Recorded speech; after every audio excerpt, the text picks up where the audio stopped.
ভারতের যেন স্বস্তি নেই। একের পর এক প্রতিবেশীর সঙ্গে বিরোধ চলছে এই দেশটির। অবশ্য পাকিস্তান আর চীনের সঙ্গে ভারতের বৈরিতার ইতিহাস নতুন নয়। পাকিস্তানের সঙ্গে উত্তেজনা কাটতে না কাটতেই এবার অরুণাচল প্রদেশের বেশ কয়েকটি এলাকার নামকরণ নিয়ে নতুন করে উত্তেজনা চড়ল চীনের সঙ্গে। গত 11ই মে অরুণাচল প্রদেশের 27টি স্থানের নতুন নাম ঘোষণা করে চীনের বেসামরিক বিষয়ক মন্ত্রণালয়, যার মধ্যে রয়েছে 15টি পাহাড়, 4টি গিরিপথ, 2টি নদী, একটি হ্রদ এবং 5টি বসতিপূর্ণ এলাকা। বুধবার চীনের এই পদক্ষেপকে দৃঢ়ভাবে প্রত্যাখ্যান করেছে ভারত। আখ্যা দিয়েছে অর্থহীন ও হাস্যকর বলে। নয়াদিল্লি বলেছে, এই ধরনের পদক্ষেপে কোনো বাস্তব পরিবর্তন হবে না, কারণ অরুণাচল প্রদেশ ভারতের অবিচ্ছেদ্য অংশ, আর এটাই বাস্তবতা।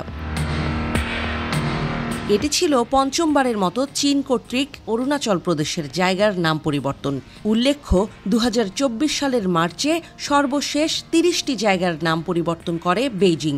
গত অক্টোবরে ভারত ও চীন গেল 4 বছরেরও বেশি সময় ধরে চলা লাদাখ সীমান্ত সংঘাত নিরসনে একটি সমঝোতায় পৌঁছায়। তারপর এবারই প্রথম আবার অরুণাচল প্রদেশের স্থানের নাম পরিবর্তন করল। ভারতের পররাষ্ট্র মন্ত্রণালয়ের মুখপাত্র রণধীর জয়সওয়াল এই পদক্ষেপের কড়া নিন্দা জানিয়ে বলেন, চীন একের পর এক অরুণাচল প্রদেশের জায়গাগুলোর নাম পরিবর্তনের মাধ্যমে অর্থহীন ও হাস্যকর চেষ্টা চালিয়ে যাচ্ছে। আমরা এই প্রচেষ্টাগুলোকে সম্পূর্ণভাবে প্রত্যাখ্যান করছি। নাম পাল্টে দিয়ে সত্যকে বদলানো যাবে না।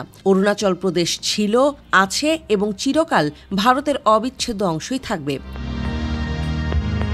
চীন 2017 সাল থেকে এই নাম পরিবর্তনের কাজ শুরু করে। তারা অরুণাচল প্রদেশকে জাংনান বলে ডাকে এবং এটিকে দক্ষিণ তিব্বতের অংশ হিসেবে দাবি করে।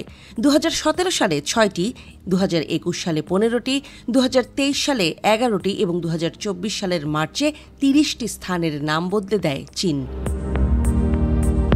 বিশ্লেষকদের মতে এটি চীনের দীর্ঘমেয়াদী কৌশলের অংশ, যার মাধ্যমে তারা ভারতের উত্তর পূর্বাঞ্চলের এই কৌশলগত গুরুত্বপূর্ণ রাজ্যটির ওপর নিজেদের আঞ্চলিক দাবি জোরালো করতে চাইছে।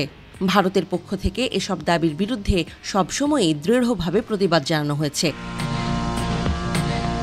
2020 সালের জুনে গালওয়ান উপত্যকায় 2 দেশের সংঘাতে ভারতের 20 এবং চীনা 4 সেনার মৃত্যুর মধ্য দিয়ে বেইজিং নয়াদিল্লি দ্বিপাক্ষিক সম্পর্ক 6 দশকের মধ্যে সবচেয়ে খারাপ অবস্থায় পৌঁছেছিল। তবে সম্প্রতি সম্পর্ক উন্নয়নের লক্ষ্যে কিছু আস্থা গঠনমূলক পদক্ষেপ নেয়ার দিকে এগোচ্ছে তারা। স্থানীয় গণমাধ্যমগুলো বলছে, সামগ্রিকভাবে চীনের এই ধরনের পদক্ষেপকে ভারত কেবল রাজনৈতিক উদ্দেশ্য প্রণোদিত বলেই দেখছে না, বরং তা আঞ্চলিক স্থিতিশীলতার জন্য হুমকি বলেও মনে করছে।